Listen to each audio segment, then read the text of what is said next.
Hey everyone, Ian here with Train Like You Fight, and this week I want to do a video review over the Nemo Tensor. Now this is an ultralight sleeping mat, and the reason I got this sleeping mat is to hopefully replace my standard issue Army sleeping pad. Now I've been in the Army for about 4 years now, and I've done a lot of rucking. The reason I had the facial hair, by the way, is because I have some time off of the Army, so believe me, I'll have to shave it off in about a week or two. But yeah, so the Nemo Tensor, like I said, is an ultralight sleeping pad, and it's in subdued colors, and it's definitely a step up, in my opinion, from this standard issue Army sleeping pad. I haven't done any extensive testing with the Tensor yet, but from everything I have done with it, I think this thing is a very promising alternative to carrying around this sleeping pad, which isn't extremely heavy. It's just kind of bulky. It definitely gets in the way of your gear. If those of you who know or have rucked with one of these before, you kind of know that they're just a pain in the butt to carry around. They just take up a lot of space in your rucksack, and there are better alternatives out there, so that's why I got this guy. Alright everyone, I got both mats laid out behind me. Neither of them have been inflated yet. I'm actually going to do a quick time lapse of me inflating the Nemo Tensor. Now the Tensor, you have to inflate it with your lungs. There's no other way that it'll inflate, I guess, unless you have a pump sack or something like that. And then the Army issue sleeping mat, that one is just a sheet of foam on the inside, so that is a self-inflating mat. Now, a couple of things with the Nemo Tensor that I want to hit on real quick. So the overall size of the Tensor is about the size of a large water bottle. And then another cool thing about the Tensor is it comes with a small repair kit. Now this repair kit is supposed to be easily used in the field, and that's an awesome thing, that you don't have to have some very clean sanitary environment to repair this mat. So that was another reason I got this mat, because it's supposed to be very easy to repair. One thing I do not like about the Nemo Tensor is that it has this little compression strap that it comes with that's not built into the system. I would like to have had maybe the strap attached to the bottom of the Tensor, because this is just something I could see myself easily losing in the field. A lot of times when I'm in the field, I end up having to pack up all my equipment before the sun's even up. So that's just one more thing for me to easily lose. It's not a deal breaker for me. It just makes the strap makes putting the sleeping mat back in the bag a lot easier.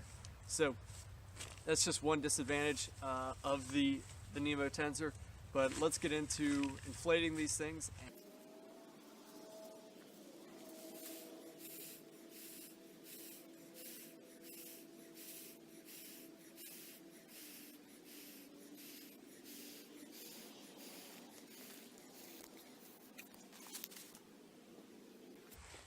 Alright everyone, I got both mats inflated, or actually the Army mat is still waiting to inflate.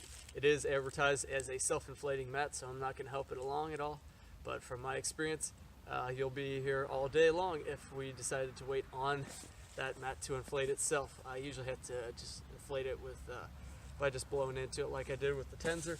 Now I will say, when timing this guy, it took me 58 seconds to fully inflate it, and actually off camera I did do one quick extra breath into it to kind of tighten the whole thing up, because I noticed that it was a little bit loose. So I don't know, round it up to 1 minute if you'd like. And I was a little bit out of breath when I did that, so that was trying to move. I was trying to blow up as quickly as possible there. Now if you are just taking your time with it, I'd get like 2 minutes really would be the max. I would think that it would ever take anyone to fill this guy up. Very easy to fill up. The fill valve's not huge, but it is big enough to allow you to fill up this sleeping mat pretty quickly. Now, where I'm sitting at right now, right in the center of the mat, I am not sitting on the ground. I'm completely suspended off the ground. Now, if I bounce around, I will hit the ground. If I sit on the very edge of it here, I will be on the ground a little bit, but if I could tighten it up a little more by blowing into it, but from my experience, this guy is pretty good at keeping you off the ground. It's not like a pool floaty or something like that. If you sat on one side of it, all of a sudden the air is going to shoot out of one side and move into the other. The way that Nemo does that with the Tensor sleeping pad is there's a series of baffles inside of the sleeping mat that allows the air to be evenly distributed, and it does a pretty good job at it. You guys can obviously see that baffle system with all these ridges along the top here. Now the sleeping pad itself does not have an R value for some reason. I looked around everywhere trying to find an R rating on it, but the only thing that Nemo says on their website, and it actually says it on this bag, is that the pad itself, or the sleeping mat itself, is rated for between 10 and 20 degrees Fahrenheit. So that's pretty cold, and I really don't think I've ever done any field training where it's gotten below 10 degrees. I hope that I never had to go through anything like that, but you never know. As for the Army one, I've looked it up online, and it's a Thermarest sleeping pad. Those of you who are curious, and it's like an R value of 6, but I will tell you, I've frozen my butt off using that pad before, and it really doesn't give you any kind of insulation.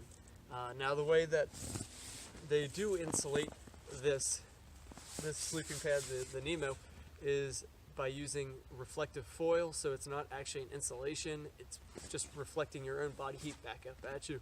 So that's definitely not as good as some other sleeping pads out there that actually have insulation in them, but they are heavier, so that it's definitely a trade-off with this guy. But honestly, I mean, it's a huge step up from that Army sleeping pad, so I'm not going to really complain about that. Again, I got to really put this thing through some more testing, but right now I'm sitting on some cold ground, and it's like 40 degrees outside, and so my butt's not getting cold or anything like that, so it's working just fine.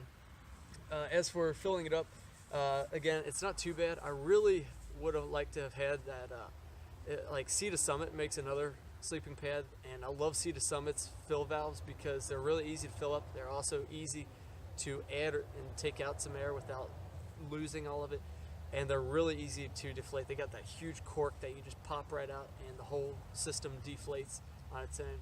So as for this guy, it's just where the air goes in is where the air comes out, and so it does take a little bit longer to get the air out of it. You do need to roll it up to get the air out of it, but that's not a huge deal breaker for me. It takes pretty much the same amount of time to deflate the Army sleeping pad as it does this guy. So it takes, I want to say, about 3 minutes to fully deflate both pads, and that's just because you're trying to squeeze all that air out through that small valve. But that's pretty much it for the Nemo Tensor. Like I said, it's a great sleeping pad. I'm 5'8" in height, so they do make a longer version, I believe. So if you're taller than me, then I'd recommend getting one of those because this thing kind of fits me perfectly. So besides that, that pretty much sums everything up. So guys, thanks for watching, and remember to train like you fight.